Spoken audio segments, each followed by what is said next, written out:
As an employer, we recognise that we have a statutory obligation to enable employees to take reasonable time off to deal with emergencies. So we have those encompassed in our special leave policy, and that could be something like a few hours or a couple of days to enable people to look after their responsibilities.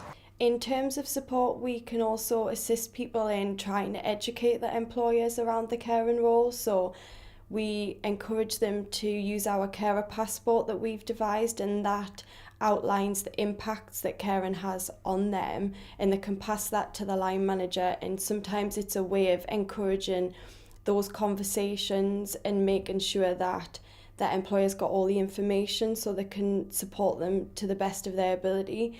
And we also within the toolkit have a document which outlines the caring rights for the working carer, so they are aware of what they're entitled to and what they're not entitled to, which can be really useful for people. We've had a lot of help from both our employers. You know, my husband also is almost a full-time carer. I mean, works full-time. And both our employees have been extremely supportive.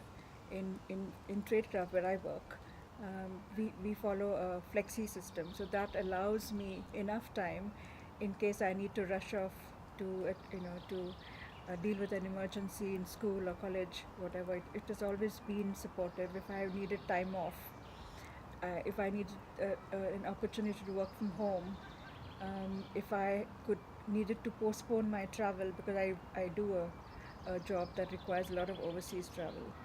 All of this have never been a problem. We also have very strong people policies which takes care of the needs of not just myself but the entire organization. In big businesses, and my experience of big businesses, predominantly public sector, you have very detailed policies and processes, and often your managers will be trained in those areas. You'll have a lot of managers as well, usually in a bigger business. So it's easier to understand why the rules need to be applied and to be able to accommodate requests such as flexible working, because obviously when you've got more staff, it's easier to change working patterns. So my organisation has got really good policies protecting working carers, and we've got a really good program which is relatively new but being developed around both flexi time and also agile working. So if my partner's having a particularly bad day, for example, I can take my laptop home and work from home at short notice. So yeah, from a organisational point of view, and certainly my line manager too, there's a really good level of support. I just think in the kind of job I do, it would be very difficult. You know, if I can't go and pick my train up, who's going to pick it up? But some unforeseen things do happen. But like other people who are working, I can't always drop everything and help my son. I try my best. But I can swap shifts and I can put holidays in, and I can swap with other colleagues, and that's the best we can do, really. As supporters, we always try to remain neutral.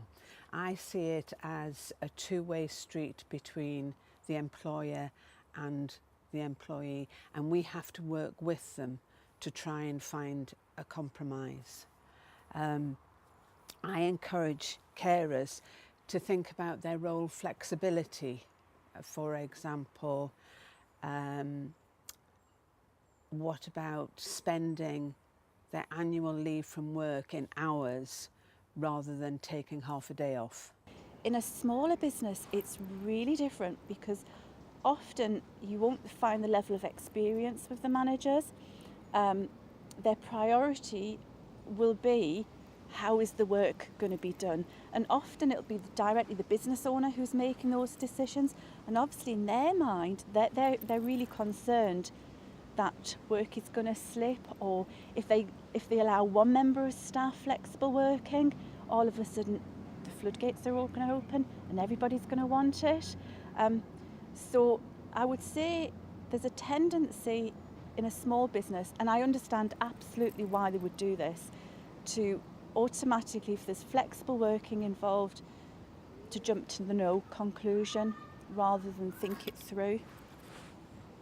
Thinking about how it looks from the other side can help to identify barriers, and then hopefully they can reach a solution. It might be something that they've never thought about. The carer might want to work compressed time, but then they would be the only ones in the building. So we try to get the carers to think about the impact that they're having on the systems and schedules of the workplace. Thus far, I think that they've done as much as I've asked. For instance, there's been days where I've been quite tearful or been struggling, and they have actually said, you know, go home, or go to the police station, or go to the solicitor's office, or wherever it is what was going on that day. So I have to say, yeah, they have done as much as they can.